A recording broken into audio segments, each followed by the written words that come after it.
Anyways, I was somewhere killing time. Oh, yesterday when I was in Chicago. And I was in the hotel, and they had a marathon on of those Doomsday preppers. And they were all fucked. Do you know why all those Doomsday preppers are fucked? Is because they're loners. They might survive some initial shit. They might last a month. They might last a year. But they're just, instead of ripping the Band-Aid off like me and just getting fucking, bludgeoned to death within the first 24 hours or vaporized from something blowing up, that's my doomsday plan. My doomsday prepping that I do is that I live in probably the most dangerous city that you could possibly live in, as far as earthquakes, as far as the water supply, as far as the fucking inability to get the fuck out of there. I really should get a helicopter license and try to go on eBay and buy some fucking used chopper, because other than that, I'm fucked. But there's a piece that you gain from just being completely fucked. Is you just, what am I going to do? I'm fucked. All right? Oh, I got a great idea. I'm going to sell a Doomsday Prepper kit for people who don't want to prep. And what it's going to be a beautiful locket that you wear. They'll have a male one. It's a little more masculine. They'll put some spikes on it or some shit. For male or female. And when you open it up, there's one little cyanide pill in there. There you go. You just off yourself. The dollar's collapsing. There's fighting in the street. You just pop it in there. And that's it. It's over. You want to live and be on dead body patrol?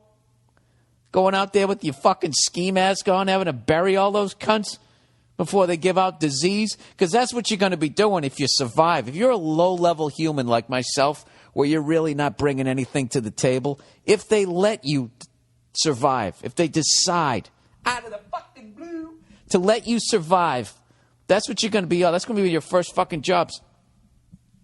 Other than getting naked and have them throw fucking lye all over you, whatever they fuck, lime? Is that what they throw at lye? Lime all over you to get rid of the body lice. Your job, you're going to go out there in some sort of Tarzan fucking bikini bottoms with that powdered sugar all over you, and you're going to just start, it's going to be it. So my suggestion is either get some cyanide or learn how to operate a backhoe. Because other than that, if you survive, you're going to be standing there with a shovel getting a fucking sunburn that the modern world has never seen. Anyways, I'm watching this Doomsday Prepper thing, and they got all these guys doing this shit, and they got this one dude who's just, he's got like fucking 3 years worth of shit.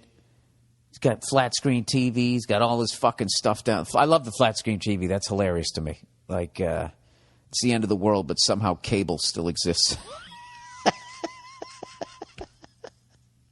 Somehow somebody is at the head of Cable Central, wherever that is, flipping the switch so you can see the final 8 episodes of Breaking Bad, despite the fact everybody connected with Hollywood is now gone. Except for Wesley Snipes. I'm sure he's got a bunker somewhere. Yeah, if you got the balls to not pay the government taxes, you definitely you have a strategy in place. Plus, just even if he didn't take martial arts, just the sword swinging alone that he had to learn, the choreography, that would scare the fuck out of most zombies, and they'd turn the other way, right? So he's got all of this stuff, and he's sitting there talking about he's still afraid of the Russians and a nuclear holocaust. He's been prepping for 30 years, because that's basically what they used to scare the shit out of us about. I came in the tail end of it in the 70s. And this guy was older than me, so they psychologically fucked this guy up so bad that he was now, stockpiling this hole in the ground. And then he found out that recently declassified information said that the Russians had detonated some fucking, 200 megaton fucking something or other. The biggest bomb ever detonated, they did it. And he realized that he wasn't deep enough. So he went out and he bought this big steel fucking tube. And the whole time he's doing this, this guy is like 200 pounds overweight. And it's like, dude, you better deal with that first. Like, you're going to drop of a fucking heart attack before they drop a fucking bomb on us. And he finally addressed it. He said, I probably should get myself in better shape. Of course, he was sitting down the entire time. And even with the T-shirt on, the guy was so fucking fat, you could tell that he was finished. But so I actually liked the guy because he finally addressed the fact that he was out of shape and needed to do something about it. But towards the end, there was this 15-year-old kid who, since the age of 12, maybe he was a little bit older. When was 2008? That was 5 years ago. He was about 17. He was 12 when the 2008 banking collapse happened. So he went on the internet and he started reading up on banks and probably saw the conspiracy theory that I did, and it scared the fucking shit out of him as a 12-year-old. And this fucking kid has been like scavenging / stealing shit wherever he can because he doesn't have any money. And he has all these guns and he has these fucking swords and shit. He dresses in fatigues and stuff. And his mother is just sitting there going like, I always wanted a normal son. I don't know why he feels he has to do this. And now he's brought a friend into a fold, and then they brought a friend into the fold, and he brought a third person into the fold. And it's literally like, lady, did you see Columbine? All right? I'm not saying this kid is like that, but like, what the fuck are you doing? Her big parental moment was he's not allowed to go to the gun range without her. She goes there and lets him practice, and this fucking kid was great. His spread was basically from, one ventricle to the fucking other. All right? Is there two ventricles, or is that an aorta? I don't fucking know. I'll Google map the heart at the end of this. Yeah, he was basically hitting it all center mass, right around your fucking heart, right? But then he goes home and he's got the ammo and he has the guns in his fucking bedroom.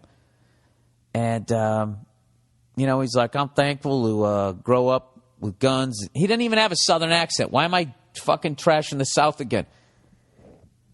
He had this fucking awful haircut. He didn't have a girlfriend.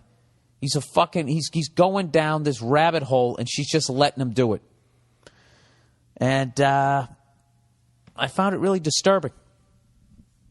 I don't find it disturbing when, like, I see those kids smiling and they have rifles and their parents have gotten them into hunting.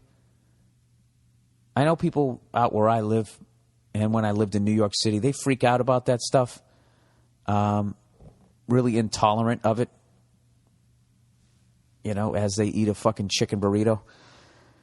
But I don't. I think you should know how to hunt and do all that type of shit. You know what I know I could fucking kill? I could kill a pig, a wild boar. I would love to go out and do that. Fucking shoot that thing. Now I want to hear from the rednecks out there. What am I in for? If I miss and that thing comes up on me, don't they just start fucking eating you? They're pigs, right? They fucking eat anything. Would I scare them? Or would I look like one of those white chocolate-covered pretzels? They'd think my freckles were salt. They'd be all over it. Would it be okay? Can somebody, next time I do one of my southern tours here, can you guys take me pig hunting? And I want to fucking do it up. I'm going to go Rambo style with a crossbow, but I do want to have a backup Uzi. And I know, if you're a redneck, I know you have a fucking Uzi that's been fucking handed down since the 80s, whenever the fuck Uzis came out, before laws prevented you from getting them. I'm hunting quail. Is this America?